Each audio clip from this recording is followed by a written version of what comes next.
పింఛన్ల తనిఖీయే తొలగింపు కాదు, అర్హులకి ఆందోళన అక్కర్లేదు, తప్పుడు ధృవపత్రాలు ఇచ్చే వైద్యుల అధికారిపై చర్యలు, ప్రత్యేక రక్షణ చట్టంపై మరికొంత కసరత్తు, ఇబ్బందులు లేకుండా రూపొందించాలి, బాలికల హాస్టళ్లను తక్షణమే మరమ్మతులు, తక్షణమే డైట్ కాస్మెటిక్ ఛార్జీల పెంపు, ఆ 3 బీసీ భవనాలు పూర్తి చేయాలి, ప్రతి సామాజిక వర్గానికి కోఆపరేటివ్ ఫైనాన్స్, త్వరలోనే 104 శంకరన్ నాలెడ్జ్ సెంటర్లు అన్నటువంటి వార్తని హైలైట్ చేశారు. లేకపోతే మరో 2723 కోట్ల రూపాయల పనులు, రాజధానిలో జోన్ 7-10 లేఅవుట్లలో రోడ్ల నిర్మాణం, సిఆర్డీ అథారిటీ సమావేశం, మున్సిపాలిటీలకు ఏప్రిల్ నుంచి నేరుగా నిధులు అన్నటువంటి వార్తని హైలైట్ చేశారు. లేకపోతే విచారణకి రండి అంటూ ఉదయం 11 గంటలకు రావాలని అల్లు అర్జున్కి పోలీసులు నోటీసు, నేటి నుంచి రోజువారీ విచారణ, సిటీ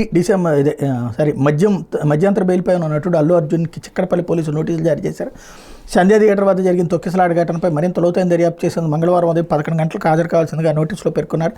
తొక్కిసలాట్లో రేవతి అనే మహిళ చనిపోగా కుమారుడు శ్రీతేజ ఆసుపత్రిలో చికిత్స పొందుతున్న సంగతి తెలిసింది. ఈ ఘటనకు సంబంధించి పోలీసులు 18 మంది మీద కేసులు నమోదు చేశారు. అల్లు అర్జున్ 11వ నిందితుడిగా చేర్చారు. ఆయన అరెస్ట్ చేసి కోర్టులో ప్రవేశపెడితే బెయిల్ వచ్చినటువంటి నేపథ్యంలో ఈ నిర్ణయం తీసుకున్నారు. బడ్జెట్ పెరిగితే టికెట్ రేటు పెంచాలి, సీఎంను కలిసి అంశంపై దిల్ రాజు వచ్చాక నిర్ణయం, నిర్మాత రాఘవంశీ ధరల పెంపు మధ్యతరగతికి భారం, ప్రభుత్వ నిర్ణయాన్ని స్వాగతిస్తున్న ఏపీ ప్రభుత్వము ఇలాగే చేయాలి, ఎగ్జిబిటర్స్ అసోసియేషన్ ప్రకటన, శ్రీతేజకు పుష్ప నిర్మాతల పరామర్శ, మంత్రి కోమటిరెడ్డితో కలిసి ఆసుపత్రి